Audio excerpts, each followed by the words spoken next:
Bismillahirrahmanirrahim. Alhamdulillahi Rabbil Alamin. Wa as-salatu wa as-salamu ala ashrafil anbiya'i wal mursalin. Sayyidina wa nabiyyina Muhammad. Wa ala alihi wa sahbihi ajma'in. Qu'Allah vous bénisse, chers frères et sœurs, et que la paix et les bénédictions d'Allah soient sur vous tous.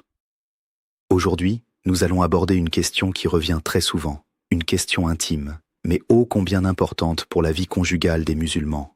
Un homme peut-il avoir des relations à caractère sexuel avec sa femme par téléphone, lorsqu'ils sont séparés géographiquement?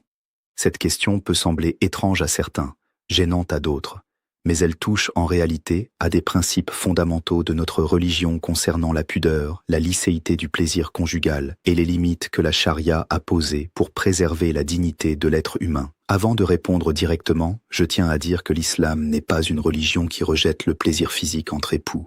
Bien au contraire, l'intimité conjugale est considérée comme une adoration lorsque les conditions sont respectées, comme nous le rappelle le hadith authentique rapporté par l'imam Muslim, où le prophète, paix et bénédiction sur lui, a dit à ses compagnons que dans les relations intimes avec leurs épouses, il y a une charité, une sadaqa. Les compagnons furent surpris et demandèrent « Ô messager d'Allah, l'un de nous assouvi son désir et il y aurait une récompense pour cela. » Le prophète répondit « Ne voyez-vous pas que s'il l'avait assouvi dans l'illicite, il aurait commis un péché? De même, s'il l'assouvit dans le licite, il obtient une récompense. » Ce hadith nous enseigne un principe fondamental. Ce qui est interdit en dehors du mariage devient une source de bénédiction à l'intérieur du mariage. Gardez ce principe en tête car il va éclairer toute notre discussion d'aujourd'hui. Avant d'entrer dans le développement, je voudrais m'adresser directement à vous, chers spectateurs. Si vous trouvez cette chaîne bénéfique, si vous sentez que ces enseignements vous rapprochent de la compréhension authentique de l'islam, je vous invite sincèrement à vous abonner à cette chaîne. Abonnez-vous afin de ne manquer aucune de nos prochaines vidéos. Mettez également un like à cette vidéo, car cela aide énormément à faire connaître ces enseignements à davantage de personnes. Et n'oubliez pas de la partager avec vos proches, votre famille, vos amis, car la connaissance religieuse authentique doit circuler et bénéficier au plus grand nombre. Ceci dit, revenons à notre sujet. Pour comprendre la réponse à cette question, il faut d'abord comprendre le cadre général que l'islam pose concernant les relations entre époux. Allah, exalté soit-il, dit dans la sourate Al-Baqarah, verset 187. « Elles sont un vêtement pour vous, et vous êtes un vêtement pour elles. » Ce verset magnifique décrit la relation conjugale comme une relation de protection mutuelle, de proximité, de couverture l'un pour l'autre.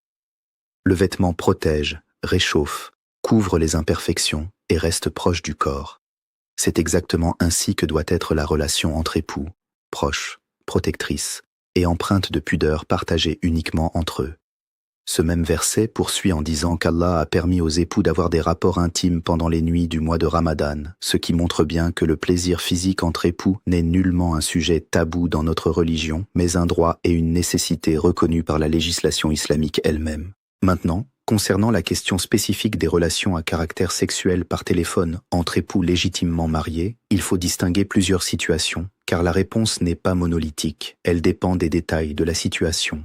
Premièrement, il faut rappeler que dans le mariage islamique, tout ce qui touche au plaisir physique entre l'époux et l'épouse est en principe permis, sauf ce qui a été explicitement interdit par un texte clair, comme les rapports pendant les menstrues, ou la sodomie qui reste interdite même au sein du mariage.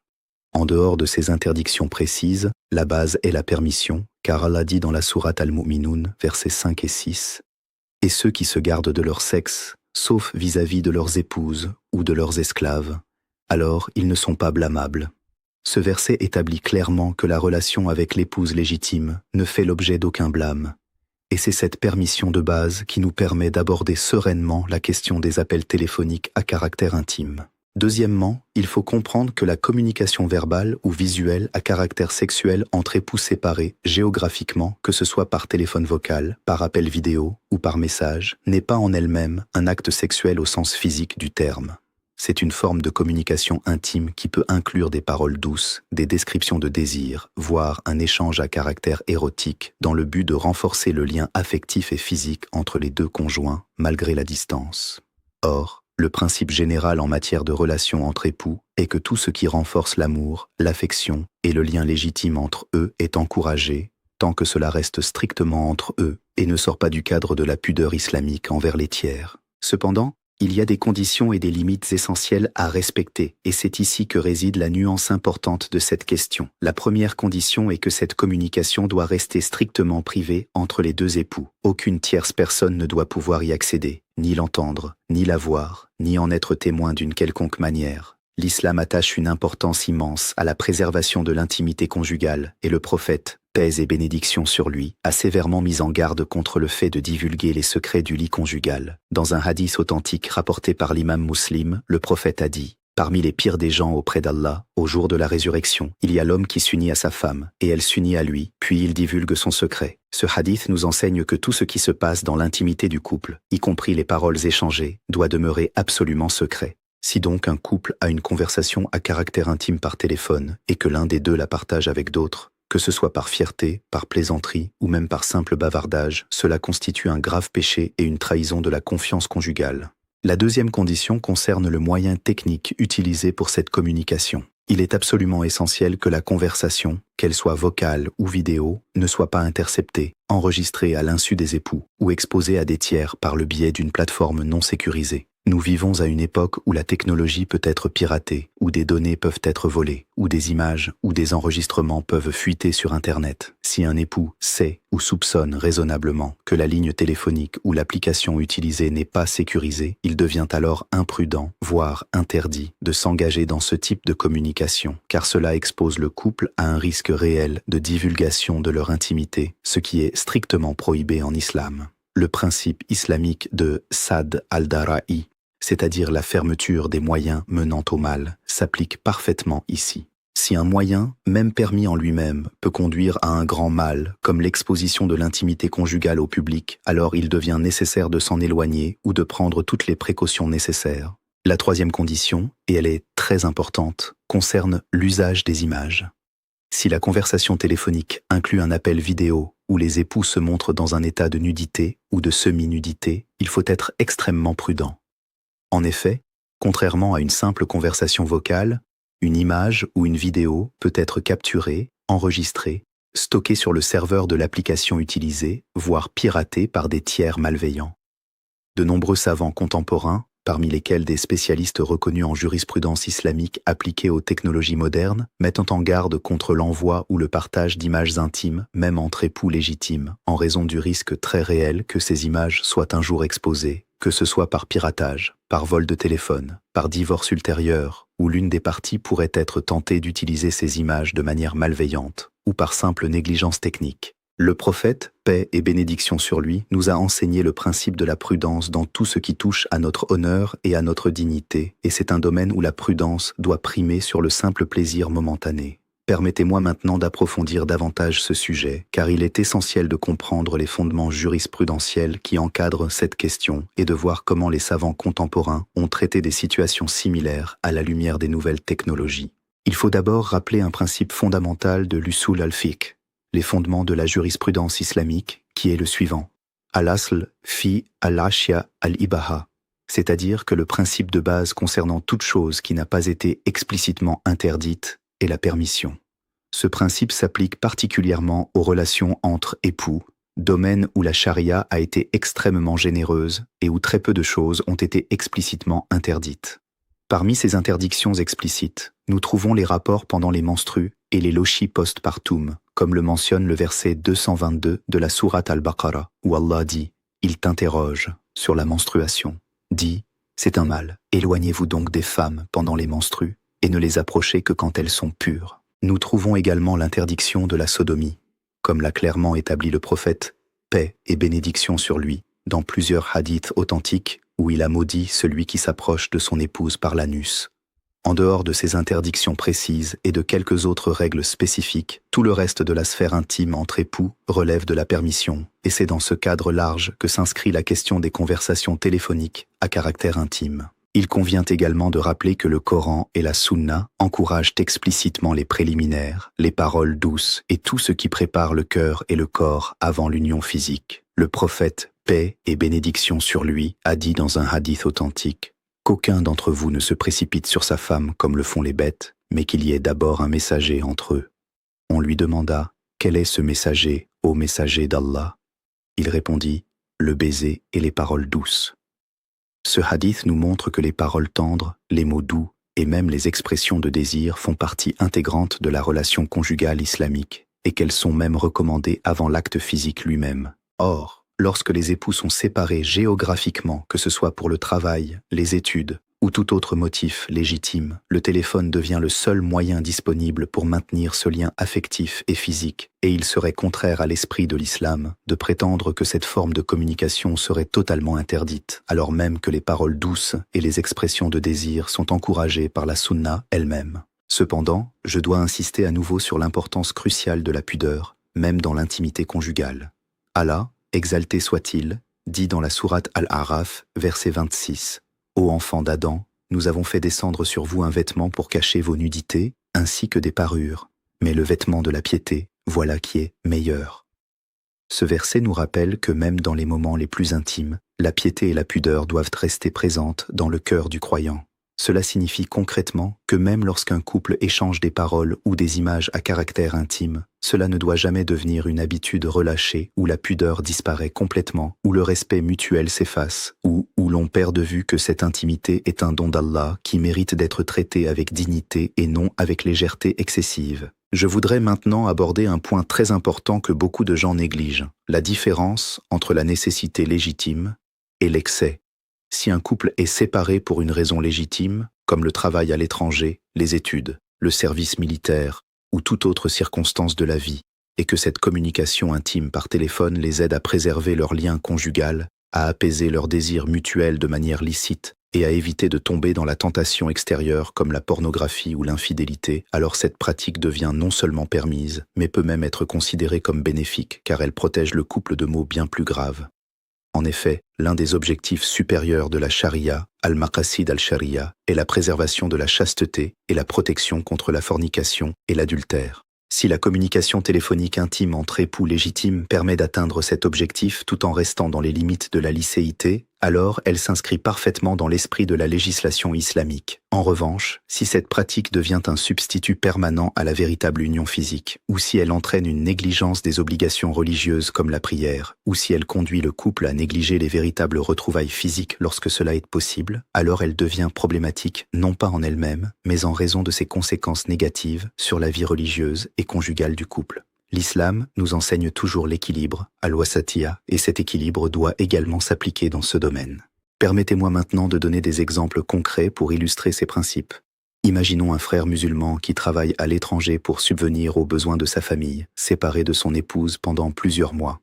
Pendant cette période de séparation légitime, il est tout à fait compréhensible et même recommandé que ce couple maintienne un lien affectif fort par téléphone, incluant des paroles tendres et même des expressions de désir mutuel dans le cadre du respect des conditions que nous avons mentionnées, confidentialité totale, sécurité technique et absence d'excès qui nuiraient à leur pratique religieuse.